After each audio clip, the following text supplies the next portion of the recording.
बता दें आपको कि आज भारतीय जनता पार्टी को नया बॉस मिल गया है और सीधा हम आपको लेकर चलेंगे दिल्ली में बीजेपी मुख्यालय पे, जहां पर यह पूरा कार्यक्रम चल रहा है। मंच पर संबोधन लगातार जारी है।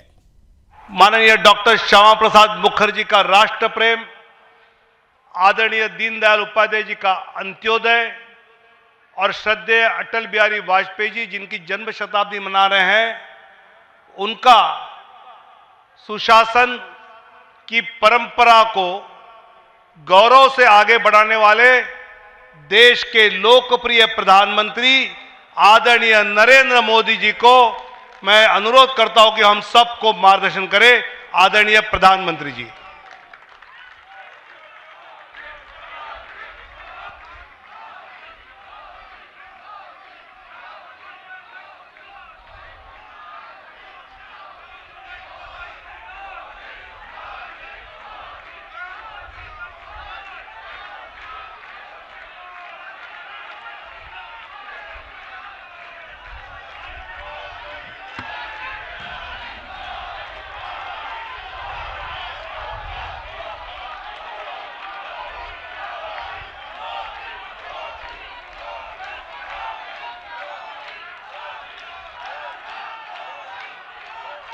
भारत माता की,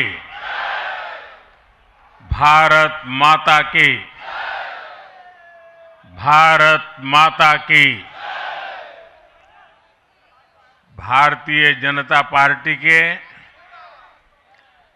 नवीन अध्यक्ष माननीय नितिन नबीन जी, हमारे पूर्व अध्यक्ष जेपी नड्डा जी, भाजपा परिवार के अन्य सभी वरिष्ठजन, देश भर से आए कार्यकर्ता साथी, देवी और सज्जनों, सर्वप्रथम माननीय नितिन नबीन जी को दुनिया के सबसे बड़े राजनीतिक दल का अध्यक्ष चुने जाने पर बहुत बहुत बधाई देता हूं, बहुत बहुत शुभकामनाएं देता हूं। बीते कई महीनों से संगठन पर्व यानी कि पार्टी का छोटी सी इकाई से लेकर के राष्ट्रीय अध्यक्ष चुनने की एक व्यापक प्रक्रिया 100% लोकतंत्र तरीके से भारतीय जनता पार्टी के संविधान के स्पिरिट को और उसमें बताई गई हर बात को ध्यान में रख करके लगातार चल रही थी। आज उसका विधि पूर्वक समापन हुआ है। संगठन पर्व का ये विशाल आयोजन भारतीय जनता पार्टी की लोकतांत्रिक आस्था, संगठनात्मक अनुशासन और कार्यकर्ता केंद्रित सोच का प्रतीक है। मैं देश भर के कार्यकर्ताओं का इस प्रक्रिया को सफल बनाने के लिए बहुत बहुत अभिनंदन करता हूं। साथियों,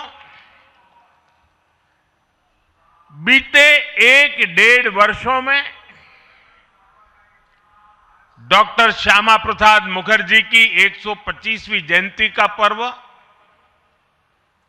अटल जी की 100वीं जन्म जयंती, राष्ट्रीय स्वयंसेवक संघ के 100 वर्ष, ऐसे महापर्व हम मनाते रहे हैं। ये वो प्रेरणाएं हैं जो देश के लिए जीने के हमारे संकल्प को और मजबूत करती है। हमारा नेतृत्व परंपरा से चलता है, अनुभव से समृद्ध होता है और जनसेवा, राष्ट्र सेवा के भाव से संगठन को आगे बढ़ाता है।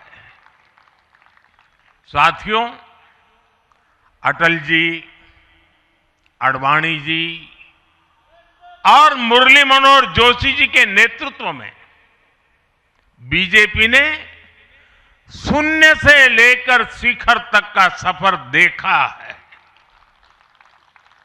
इस सदी में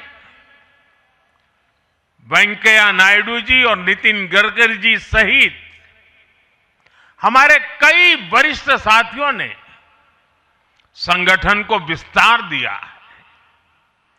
राजनाथ जी के नेतृत्व में पहली बार बीजेपी ने अपने दम पर पूर्ण बहुमत हासिल किया।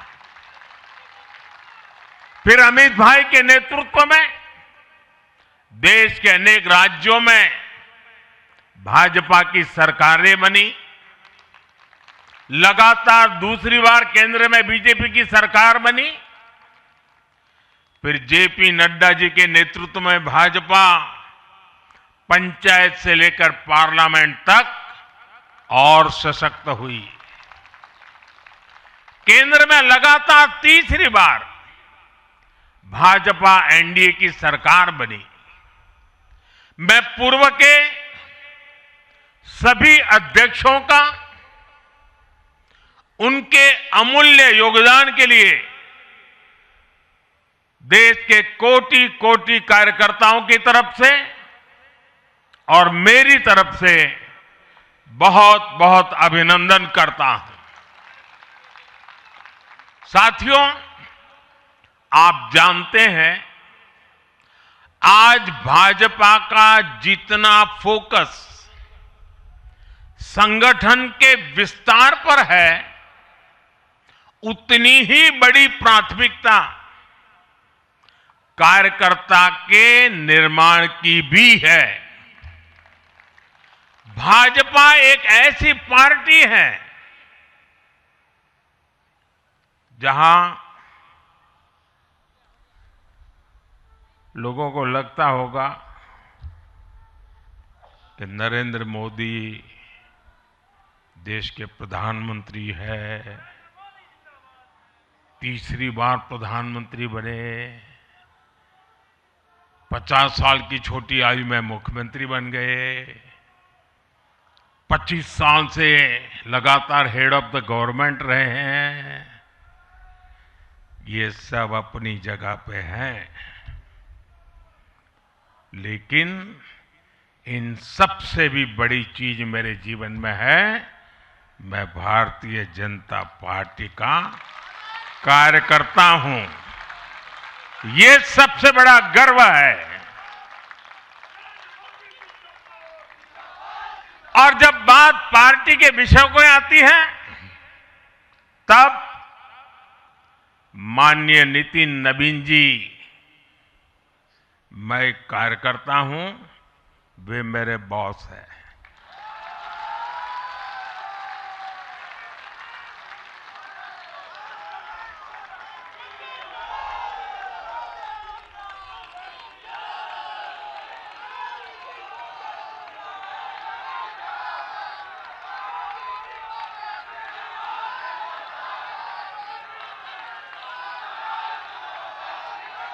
अब माननीय नितिन नवीन जी हम सभी के अध्यक्ष हैं।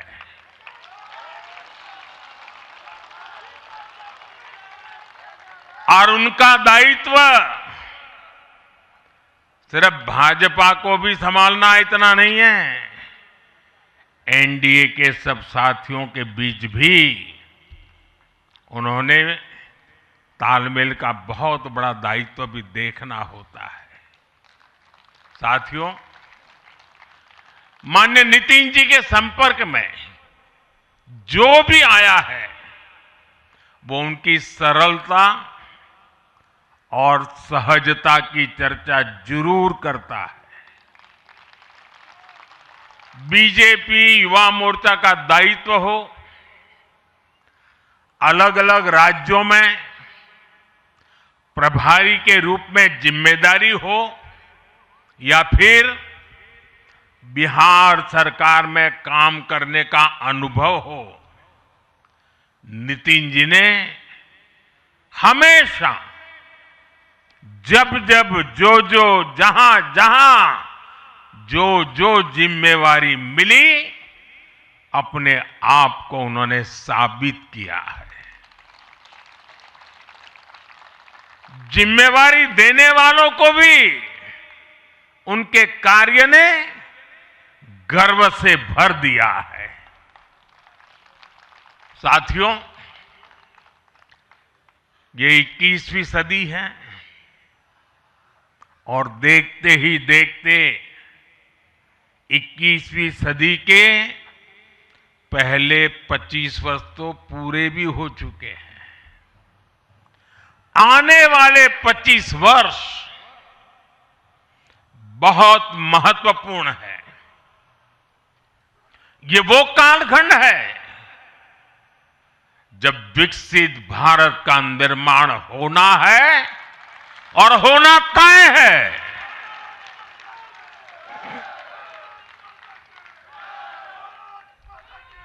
इस महत्वपूर्ण कालखंड की शुरुआत में हमारे माननीय नितिन नवीन जी बीजेपी की विरासत को आगे बढ़ाएंगे।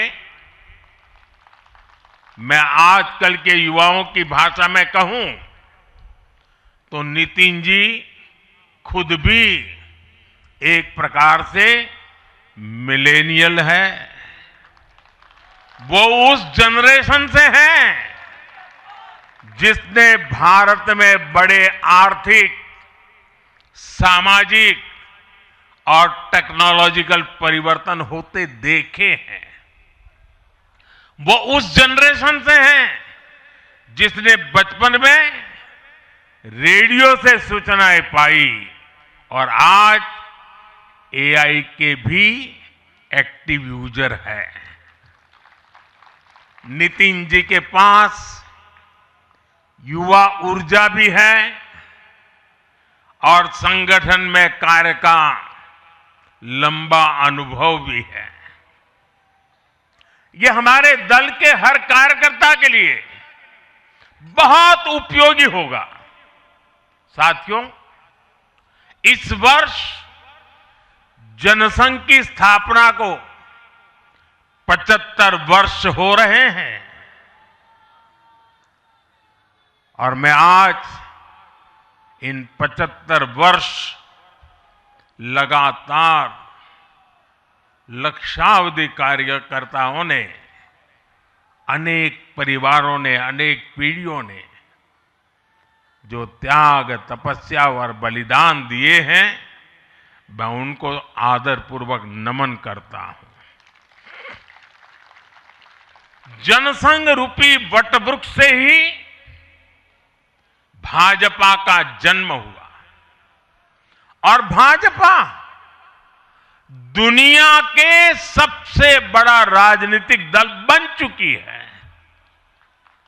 और ये सिर्फ भाजपा के कार्यकर्ताओं के लिए गौरव का विषय है, इतना नहीं है। देश के राजनीतिक समीक्षकों को, दुनिया को यह बात बतानी चाहिए कि भारत एक ऐसा देश है जिसकी रगों में इसकी मजबूती से लोकतंत्र चल रहा है, कि जहां दुनिया की सबसे बड़ी पॉलिटिकल पार्टी है। साथियों, बीजेपी एक संस्कार है। बीजेपी एक परिवार है। हमारे यहां मेंबरशिप से भी ज्यादा रिलेशनशिप होती है। बीजेपी एक ऐसी परंपरा है जो पद से नहीं, प्रक्रिया से चलती है। हमारे यहां पदभार एक व्यवस्था है और कार्यभार ये जीवन भर की जिम्मेदारी है। हमारे यहां अध्यक्ष बदलते हैं, लेकिन आदर्श नहीं बदलते। नेतृत्व बदलता है, लेकिन दिशा नहीं बदलती। साथियों, भाजपा का स्वरूप नेशनल है। भाजपा का स्पिरिट नेशनल है, क्योंकि हमारा जुड़ाव लोकल है। हमारी जड़ें जमीन के नीचे गहरी है। इसलिए भाजपा रीजनल एस्पिरेशन को प्लेटफॉर्म देती है, उन्हें नेशनल एम्बिशंस का आधार बनाती है। और इसलिए आज देश के कोने कोने के लोग भाजपा के साथ हैं, भाजपा के साथ जुड़ रहे हैं। और इतना ही नहीं, जो भी अपनी राजनीति का प्रारंभ करना चाहता है, उसको भी भाजपा का प्रवेश द्वार सबसे उत्तम, सबसे सुरक्षित लगता है।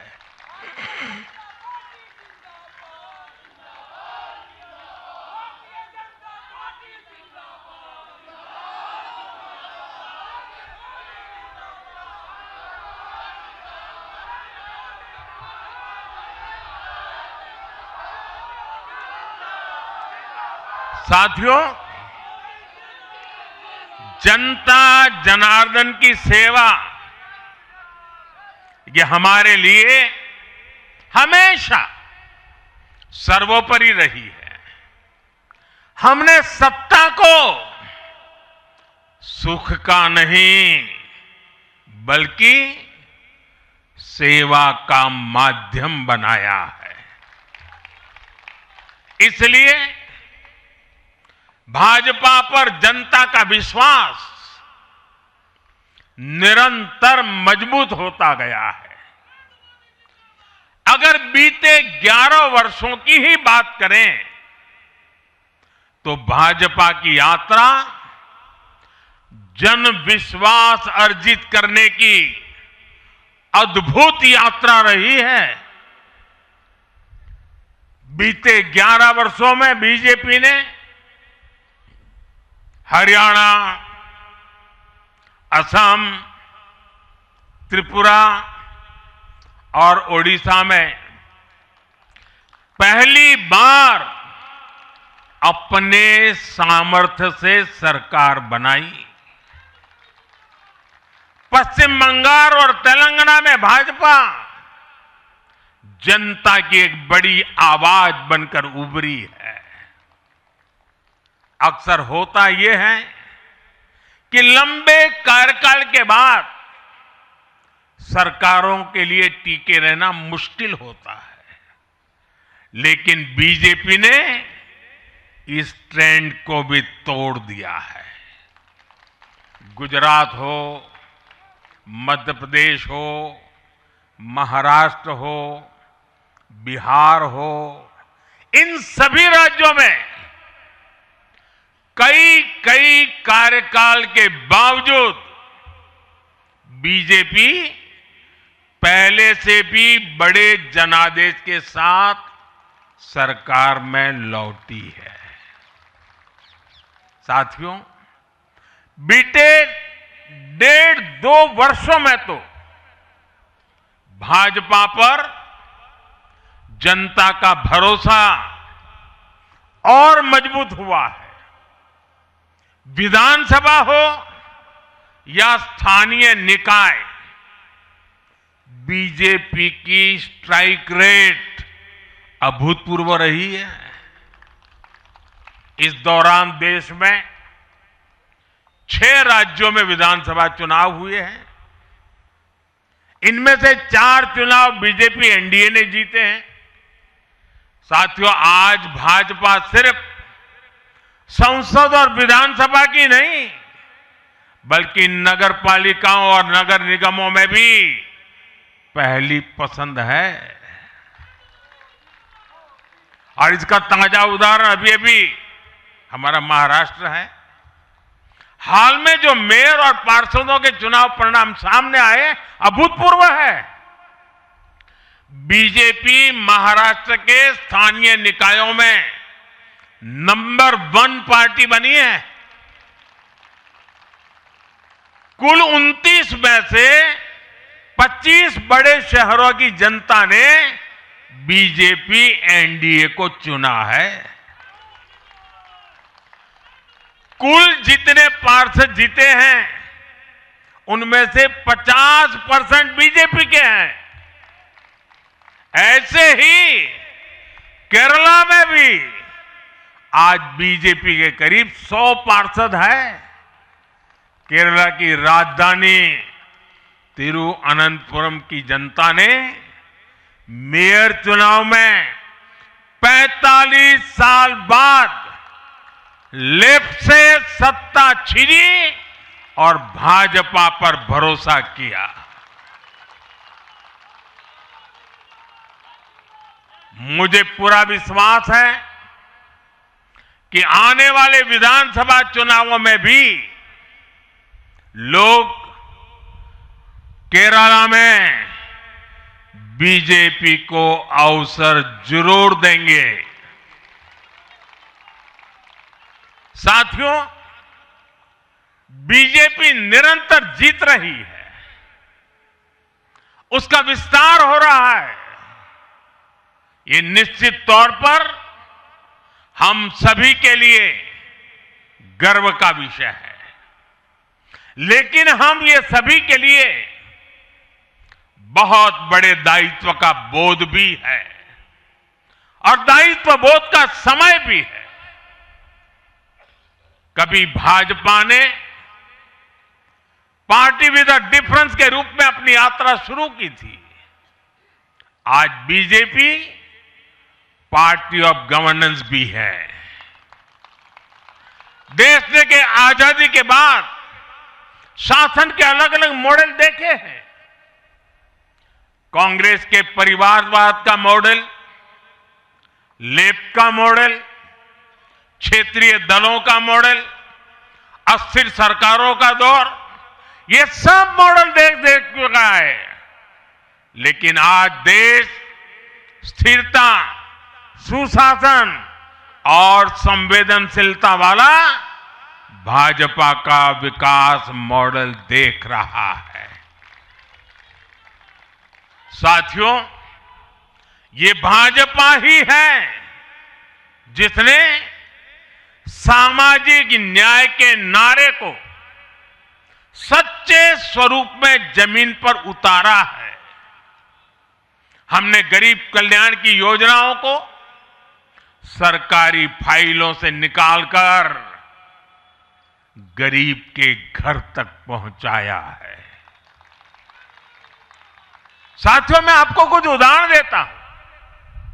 आजादी के 70 वर्ष बाद सिर्फ 3 करोड़ ग्रामीण परिवारों तक ही पाइप से पानी पहुंच पाया था। माताओं बहनों की पीड़ा, पानी के लिए उनके संघर्ष की सूध लेने वाला कोई नहीं था। और मुझे याद है, मैं जब गुजरात में राजनीतिक क्षेत्र में नहीं आया था, सामाजिक जीवन में काम करता था, तो हमारे यहाँ एक धंधुका करके स्थान है, वहाँ मैं जाता था। तो वो मुझे वहाँ के लोग कहते थे कि आप यहां रात को मत रुकिए और जब भी आपका दौरा हो तो सुबह 10 बजे के बाद आइए। नॉर्मली मेरा नेचर रहता था कि हर नए स्थान पर जाके रात को रुकूं, कार्यकर्ताओं से मिलूं, लेकिन धंधुका वाले मना करते थे। क्यों? वो कहते पानी नहीं है, सुबह हम आपको स्नान करने के लिए पानी नहीं दे पाएंगे।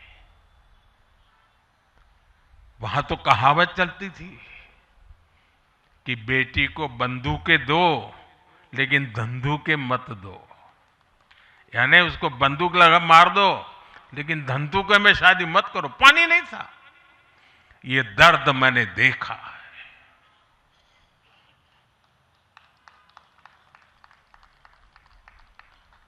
मैं धरती की सच्चाई से जुड़ा था। माताओं बहनों की पीड़ा अपनी आंखों के सामने देखी थी और तब हम जल जीवन मिशन लेकर आए और सिर्फ 5-6 साल में 12 करोड़ से ज्यादा परिवारों को नल से जल की सुविधा से जोड़ा।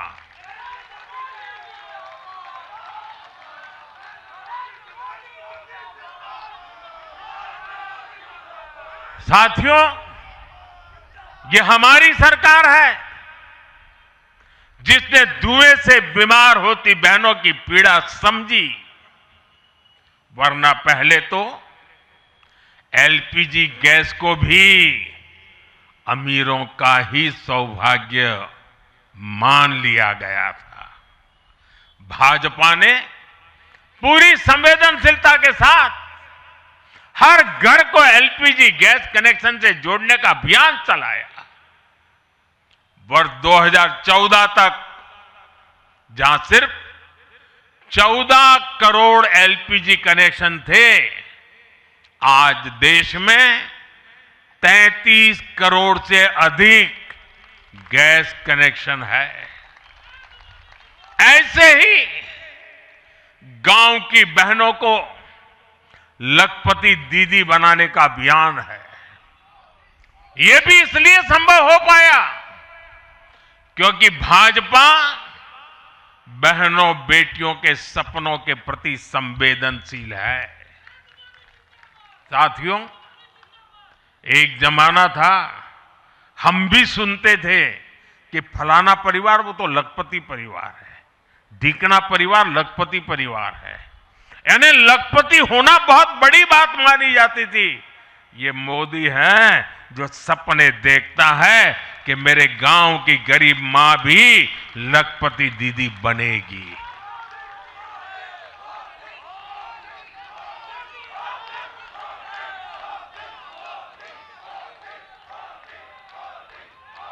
साथियों, दशकों तक आदिवासी समाज को सिर्फ वोट बैंक से जोड़कर देखा गया, लेकिन संवेदनशील भाजपा ने, भाजपा के हमारे संस्कारों ने समाज के प्रति समान भाव की हमारी परंपरा के कारण भाजपा ने आदिवासियों में भी सबसे पिछड़ी जनजातियों की पीड़ा को समझा। उनके विकास के लिए पीएम जनमन योजना बनाई और पीएम जनमन योजना के लाभार्थी इतने बिखरे हुए हैं और एक दो दूर दूर जंगलों में पड़े हैं। उनसे एक म्युनिसिपैलिटी की सीट भी जीती नहीं जा सकती है। वोट के हिसाब से कोई उनकी तरफ देखेगा नहीं, लेकिन जब वोट से ऊपर उठ करके संवेदनाएं होती हैं, समाज का कल्याण हमारे संस्कार होते हैं, तो पीएम जनमन योजना जन्म लेती है। आदिवासियों में भी अति पिछड़ा संख्या में भले ही कम है, लेकिन उनके प्रति हमारी संवेदना में कोई कमी नहीं है। साथियों, हमारा नॉर्थ ईस्ट, वहां वोटर उतने नहीं है, सीट भी उतनी नहीं है। इसलिए कांग्रेस की सरकारों में उन्हें बरसों तक उपेक्षित रखा गया। लेकिन संवेदनशील भाजपा ने नॉर्थ ईस्ट को दिल से भी जोड़ा और दिल्ली से भी जोड़ा। एक और उदाहरण आकांक्षी जिलों का है। हमारे देश में 100 से अधिक जिले ऐसे थे जिनको कांग्रेस सरकारें पिछड़ा घोषित करके भूल गई थी। इन जिलों को पनिशमेंट पोस्टिंग के लिए इस्तेमाल किया जाता था, यानी जिन अधिकारियों को सजा देनी होती थी तो उन्हें वहां भेजा जाता था। हमारी भाजपा सरकार ने इन जिलों को आकांक्षी जिले घोषित किया और प्राथमिकता के आधार पर इनके विकास के लिए काम किया। आज ये आकांक्षी जिले विकास के कई पैरामीटर्स पर अन्य जिलों से बेहतर प्रदर्शन कर रहे हैं। राज्य की एवरेज की बराबरी आकर के खड़े हो गए। साथियों, भाजपा का मंत्र है पिछड़ों को प्राथमिकता, पिछड़ों को प्राथमिकता। जिनकी किसी ने सूद नहीं ली, हमने उनकी साधना की है। जिनको किसी ने पूछा नहीं, मोदी ने उन्हें पूजा है। हमारी कार्य संस्कृति सर्वसमावेशी है, सर्वांगीण है, सर्वस्पर्शी है, सर्वहितकारी है, सर्व कल्याणकारी है। और ये कार्य संस्कृति गरीब को समान अवसर देने वाली है, गरीब को सशक्त करने वाली है।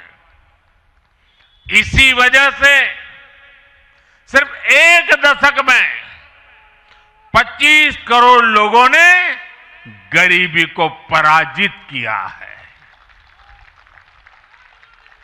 और ये 25 करोड़ लोग कौन हैं? इनमें सबसे अधिक दलित, पिछड़े और आदिवासी परिवार है। साथियों, बीते वर्षों में जन विश्वास की जो पूंजी हमने अर्जित की है,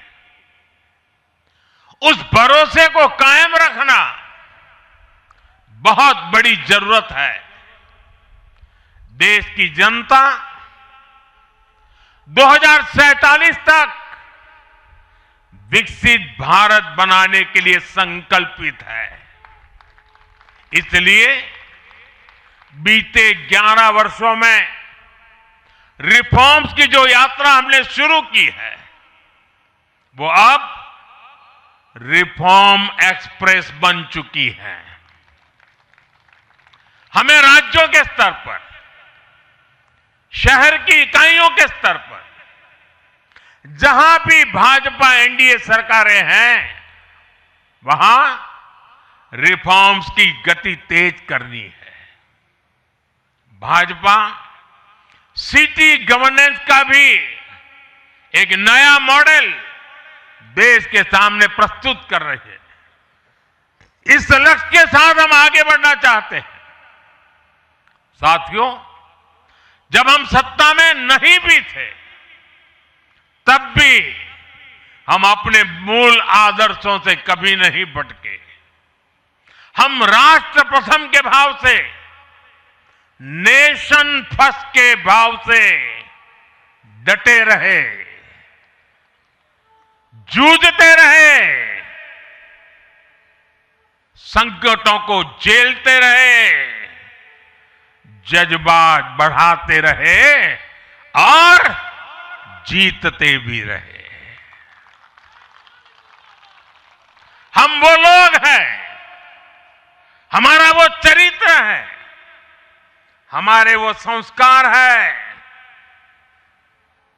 खुद से बड़ा दल और दल से बड़ा देश। ये भाजपा के हर हमारा संस्कार है, भाजपा के हर कार्यकर्ता का जीवन मंत्र है। इसी भाव के साथ बीते 11 वर्षों में हमने अनेक चुनौतियों पर विजय पाई है। जम्मू कश्मीर से आर्टिकल 370 की दीवार गिराना हो, 3 तलाक के खिलाफ कानून बनाना हो, इनको कभी असंभव माना जाता था। आज ये हकीकत बन चुके हैं।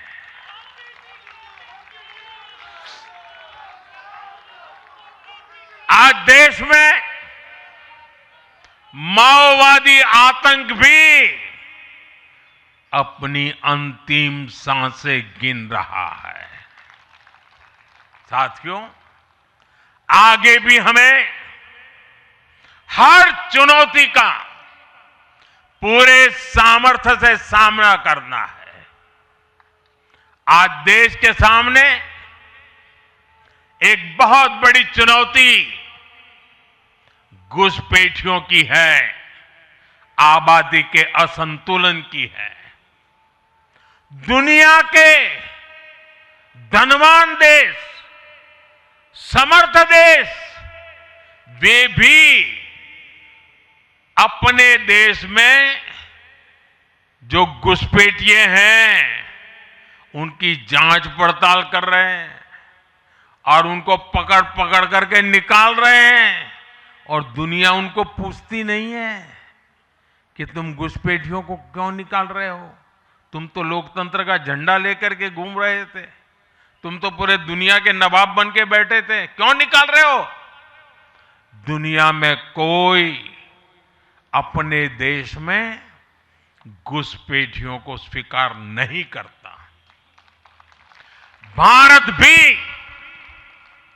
घुसपैठियों को अपने गरीबों, हमारे नौजवानों के हक कभी भी लूटने नहीं दे सकता।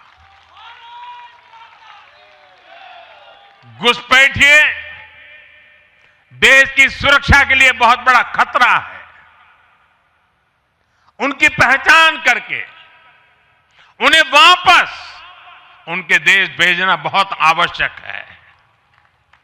इसके अलावा ऐसे राजनीतिक दल जो वोट बैंक की राजनीति में घुसपैठियों को बचा रहे हैं या उन्हें कवर दे रहे हैं, उन्हें हमें पूरी शक्ति से जनता के सामने बेनकाब करना ही होगा, उनको एक्सपोज करना ही होगा।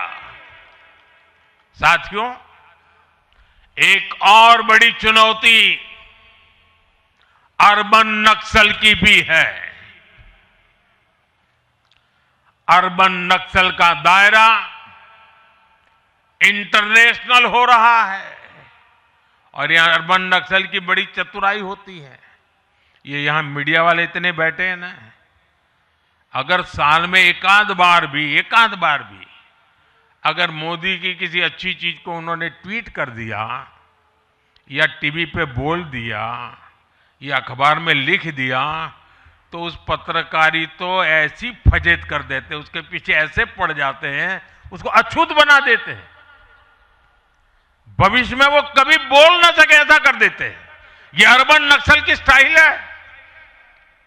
हमको भी सालों तक ऐसा अछूत बना के रख दिया पूरे देश में भाजपा को। अब देश समझ गया है अर्बन नक्सलों के कारनामे।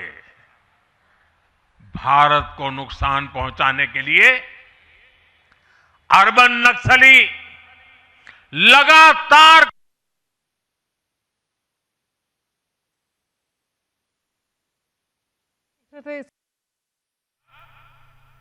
कभी भी लूटने नहीं दे सकता। घुसपैठिए देश की सुरक्षा के लिए बहुत बड़ा खतरा है। उनकी पहचान करके उन्हें वापस उनके देश भेजना बहुत आवश्यक है। इसके अलावा ऐसे राजनीतिक दल जो वोट बैंक की राजनीति में घुसपैठियों को बचा रहे हैं या उन्हें कवर दे रहे हैं, उन्हें हमें पूरी शक्ति से जनता के सामने बेनकाब करना ही होगा, उनको एक्सपोज करना ही होगा। साथियों, एक और बड़ी चुनौती अर्बन नक्सल की भी है। अर्बन नक्सल का दायरा इंटरनेशनल हो रहा है और यहां अर्बन नक्सल की बड़ी चतुराई होती है। ये यहां मीडिया वाले इतने बैठे हैं ना, अगर साल में एकाध बार भी अगर मोदी की किसी अच्छी चीज को उन्होंने ट्वीट कर दिया या टीवी पे बोल दिया या अखबार में लिख दिया तो उस पत्रकारी तो ऐसी फजेत कर देते, उसके पीछे ऐसे पड़ जाते हैं, उसको अछूत बना देते हैं, भविष्य में वो कभी बोल ना सके ऐसा कर देते हैं। ये अर्बन नक्सल की स्टाइल है और इसलिए हमको भी देश के इन युवाओं सालों तक ऐसा अछूत बना के रख दिया पूरे देश में भाजपा को। अब देश समझ गया है अर्बन नक्सलों के कारनामे।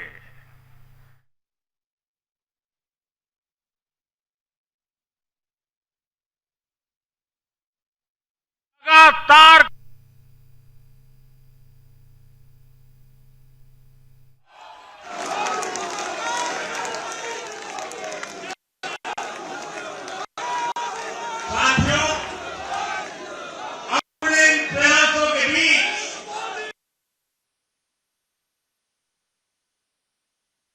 भर के कार्यकर्ताओं का इस प्रक्रिया को सफल बनाने के लिए बहुत बहुत अभिनंदन करता हूं। साथियों, बीते 1-1.5 वर्षों में डॉक्टर श्यामा प्रसाद मुखर्जी की 125वीं जयंती का पर्व, अटल जी की 100वीं जन्म जयंती, राष्ट्रीय स्वयंसेवक संघ के 100 वर्ष, ऐसे महापर्व।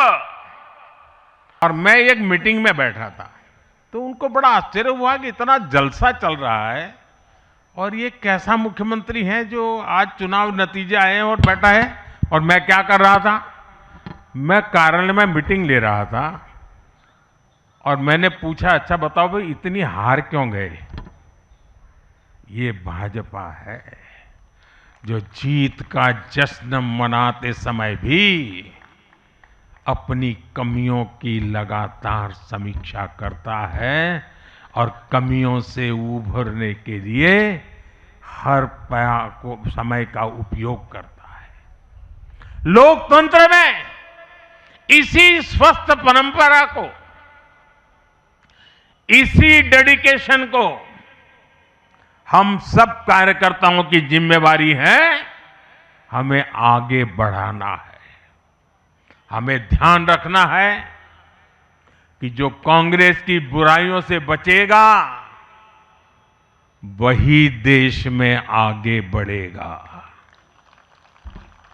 साथियों, आज भाजपा परिवार को अपना नया मुखिया मिला है, ऊर्जावान मुखिया मिला है, अनुभवी मुखिया मिला है और भाजपा परिवार की हमारी ताकत हर कार्यकर्ता का परिश्रम है, उसकी सामूहिक चेतना है। बूथ पर जो हमारा कार्यकर्ता पूरे साल भर जुटा रहता है वो ही हमारी सच्ची ताकत है। हमें याद रखना है, हम सबसे जुड़े, हम सबको जोड़े, कल्याणकारी योजनाओं से हर लाभार्थी को लाभ पहुंचाए, ये हमारा ध्येय होना चाहिए। इसी आग्रह के साथ माननीय नितिन नवीन जी को बीजेपी के कोटि कोटि कार्यकर्ताओं की तरफ से पुनः बहुत बहुत शुभकामनाएं देता हूं। और साथियों, आज का पल हम सबके लिए बहुत विशेष पल है। हमारे राष्ट्रीय अध्यक्ष जी अब हमारा मार्गदर्शन करने वाले हैं। उनका एक एक शब्द हमारे लिए आगे की दिशा होगी। हमारे आगे के कार्य रचना के लिए उनका मार्गदर्शन हमारी अमूल्य पूंजी होगी। मैं भी एक कार्यकर्ता के तौर पर मैं पहले नए अध्यक्ष जी को मेरे काम का हिसाब दे रहा था। मैंने हिसाब दिया, अब वो मेरा सीआर लिखेंगे। लेकिन अब मेरे आगे के काम के लिए मैं उनके मार्गदर्शन की प्रतीक्षा कर रहा हूं। मैं उनको सुनने के लिए बहुत ही उत्सुक हूं, आतुर हूं। फिर एक बार बहुत बहुत धन्यवाद।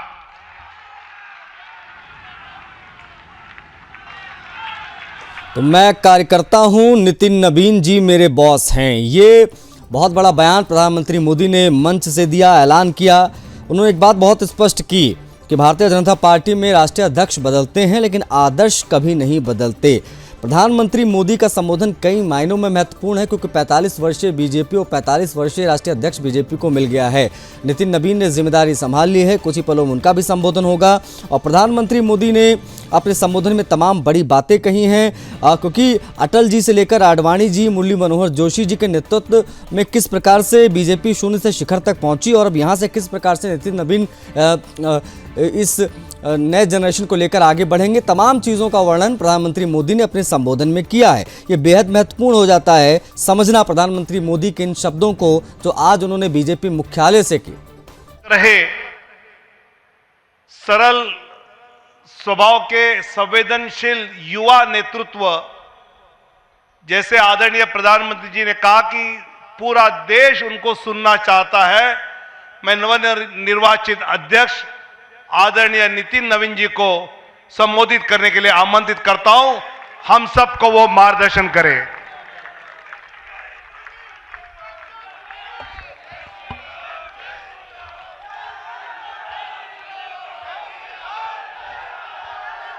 भारत माता की, भारत माता की।